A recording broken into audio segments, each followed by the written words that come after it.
சோதனைகள், டெம்டேஷன்ஸ் இயேசு கிறிஸ்துவுக்கு வேற வேற வகைகளில் வந்தது அப்படின்னு நம்ம வேதத்திலிருந்து பார்த்துட்டு இருக்கிறோம். ஒன்று இயேசு கிறிஸ்து ஒரு ஊர்ல பிரசங்கம் பண்ணிட்டு வரும்போது அந்த ஊர்ல உள்ள மக்கள் அவரை ஏற்றுக்கொள்ளலை.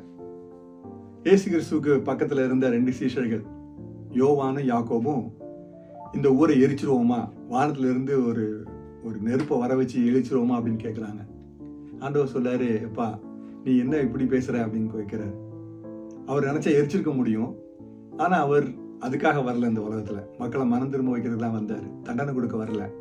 அது கடைசியில வரும், நியாய தீர்ப்பு வரும்போது. அப்போ அவர் சோதனையை அவர் தாண்டி வெளியே வர்றாரு. மக்களை தண்டிக்கிறது அவருடைய வேலை இல்லை.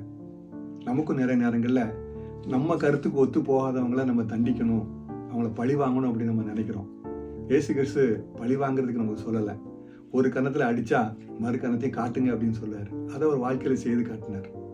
நமக்கும் இந்த மாதிரி பழி வாங்குற, வெறுக்கிற ஒரு சூழ்நிலை வரும்போது இயேசு கிறிஸ்துவை நினைச்சுக்குவோம். அந்த சோதனையில இருந்து நமக்கு வெற்றி கிடைக்கும். வாழ்த்துக்கள்.